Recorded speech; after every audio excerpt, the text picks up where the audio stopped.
things, and they are on the same question line, of course, as she was trying to ask as well. Um, so of course, this meeting is about our new pay structure and what we feel about it, correct? Okay, from my understanding, this new pay structure was brought into play, of course, to bring, like you're saying, more consistency on certain earnings across the board, but and more transparency in the way we're earning. Am I correct? Is that what I've been reading in Chopper Health? That is correct. Okay, so from there, then I'm going to go ahead and say you guys have also been telling us that it's not going to affect our shoppers' average earnings. Okay, and you've been saying that, correct? That is a rule. Yeah, and we're actively monitoring. Right. I just want to make sure that we're on the same page as I go into this question. Um, so I really need you to explain this to me like a 3-year-old, because I don't see how this new pay structure has made our earnings more transparent whatsoever. Number one, I need you to do that. The next thing is, we are by far in my zone absolutely not even coming close to keeping anything near what our average earnings were.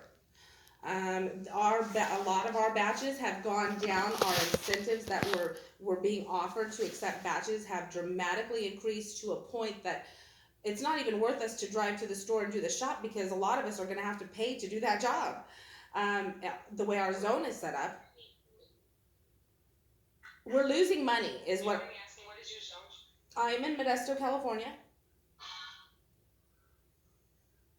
Okay, and now what I'm hearing, transparency in our batches. Okay, now transparency was what my contracted rate was. I would receive a certain amount on a certain day. Certain days would be 75 cents more. Let's go with that. Let's say if my day was $12.75 per delivery, and then the 40 cents per item as per my contract. Okay, it would always tell us how many units were there. It certainly would be great to see those items, in advance. That would be transparent and great. But you guys have, in a lot of those orders, we have lost our club bumps. With that, we lose our mileage bumps. I understand that you guys are paying now 60 cents an item. That's, not the major thing here, but it does affect us. We lose our club bumps. We lose our large order bumps. Here you will offer us batches, and you will say this order includes a heavy item incentive or whatnot. It doesn't say how much, or it doesn't even say why, and then we'll receive something of the similar order again, and again the loss of all of those other monies involved, to go and pick up 10 crates of water. There's no large heavy incentive fee in that. So a lot of the batches that we're seeing out here there's no way they're even close to what our average earnings were before. And there's no way a lot of us shoppers are even accepting them, unfortunately, because of this. And we just don't understand how this new pay structure has become transparent, or how it has kept us at least our average ratings, what our wages were before. And that's very frustrating, because here in my zone, I do know that, I'll speak for myself, I love working with Instacart. I love my job. It makes me happy to be doing this, and I love my customers. And it makes me sad that I haven't been able to service a lot of them lately, because I just can't afford to do some of these batches now that I'm being offered that were the same as my old pay structure, same companies or same clients, and I just can't do them because the loss of money is just a ridiculous amount. And I'd like to know more about that, because the transparency would have been simple before. If you just would have said, okay, well, here's your this, here's your that, the number of items, put a calculator up there for us rather than have us do the math. That's more transparent than restructuring the whole wage system, do you think? So I will say this. The batch incentive is, I see your point. I totally see your point, and I understand your frustration. So I'm looking, while you're talking, I was looking up some data just to check some things out on. You guys want us to go into a club store for $10 as the incentive, and pick up cases and cases of water, drive it 1,000,000 miles, stand in the lines, but you want to take all of the club perks that we were offered to go there from before away from us, and that doesn't make our wage transparent. It takes it away, and there's no way to argue that. Also, very, very fair. I completely understand where you're coming from. You just have been taking away a lot of these bumps. Mm-hmm. Where are these bumps? Totally fair. I know this. I'm gonna say something that you're probably not gonna love it. The way we now taken the bumps is they're in the batch incentive calculation, and I know you're like, well, now they're no longer visible or transparent. Well, see, this is where you're wrong, because see, according to my contract, and I'm not trying to be argumentative by any means, according to my contract that I signed, of course, there is the clause where you guys may or may not change what we're paid, but what is not in this clause is the fact that I am supposed to receive a delivery fee separate from a per item fee. Okay, that changed. And okay, so my original delivery fee alone was more than what you're offering me for this whole batch. And then when I go over and I scroll over and I hit information on it to check to see how much of it Instacart is actually trying to give me versus what a customer tip is, I really get really sad then, because even before, no, we couldn't see the customer tip right away, but what's happening here is your computer system, I'm going to glitch it on that, should not, as far as I'm concerned, be assuming that these customers are going to go ahead and place a certain amount of a tip into this batch that can be taken away 3 days later, because that customer tip was never factored in before as an incentive payment. And if once that customer changes that tip, and many of them are, because it's a default tip that they're not placing themselves, and we're making even less money, we go back in and we look and we're like, $5? What happened here? No, so I totally understand your point. So I'm going to give you just some information, just so you know. I want to make sure, like, you have the latest information from us.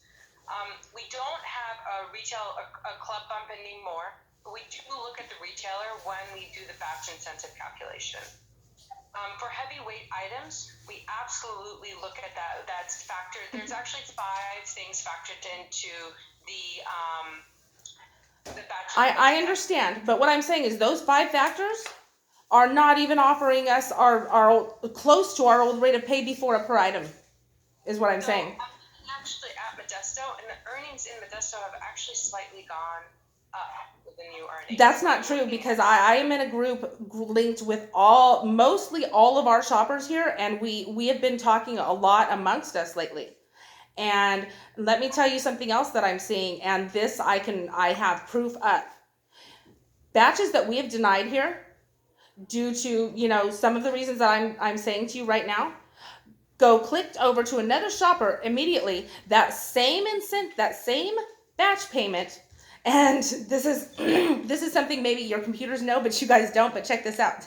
The customer tip that was one amount a minute before to another shopper has changed to being offered to this next shopper. Okay, so this is where it even gets better. And if they don't fluctuate just that portion of it alone, your distance for your mileage that you're offering to pay, well, that fluctuates just a little bit too, from shopper to shopper to shopper. And we're sitting around and we're all not taking these batches, and we're going, are you serious?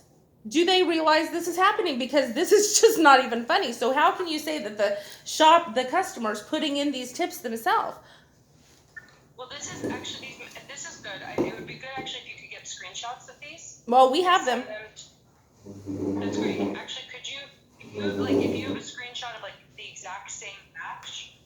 I can gather those for you, but I don't have them with me right at the moment, because as per our contracts, we're not giving each other what we have in our own shopper profiles to each other's shopper profiles. But when would you like the information? Because I can gather it for you, definitely. It's just not going to be shown to you this minute. Our email, I know what your email address is. The email is shoppermailbag@instacart.com, and it's really important just to be like, for this batch, like, I wanted to give you an example of the fact that, so I will say this, a batch, if you reject it, will go to other people. We're aware of that. Same price. And then once multiple people reject it, then we start considering, we start recalculating the back incentive to make it. But you're also recalculating the customer's tip that they're supposedly putting in. That is not so. It's supposed to just be the batch. But it's happening.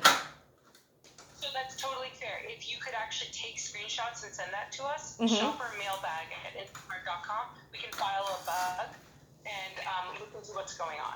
Okay, so exactly how many robo reply emails am I going to get back before this actually comes through to a certain person? You know that we are getting hung up on when we call shopper help? We've called shopper help on this, and we've tried to speak with supervisors, and they've hung up on us. Straight up hung up on us. So the good news is this email is actually not shoppers. It's not community support. It's read by somebody on our team, and we go through this email, and we go through all the emails. So it is actually completely separate from shopper support, and we're very much paying attention to this email to make sure that we answer any questions and catch any issues from this new earning structure. So it's separate. So I don't know exactly. You will get an automatic reply probably saying thank you for emailing Instacart shopper mailbag, but we are reading every email, and this allows us to file bugs outside of me filing bugs, which I can't right now because I don't have screenshots. So please do email them. Please gather screen. Okay, so we can definitely do that. Michelle, do you mind if I just see if anybody else in the room has questions?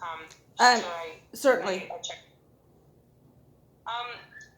Michelle and Pamela have asked questions. Does anyone else in the room have questions? I have lots of questions. Hi, Hillary. How can I help you? What are your questions today? I think I'm actually supposed to be on the 10:30, so I don't know if that does make a difference. Do you mind holding off until then? I want to make Well, sure. I don't mind at all. I joined early not knowing it was going to let me actually into the meeting. I just figured I'd be on hold waiting. But yes, I will wait. Is there anyone for the 10 a.m. who has questions, or I'm going to go back to Michelle and Pamela?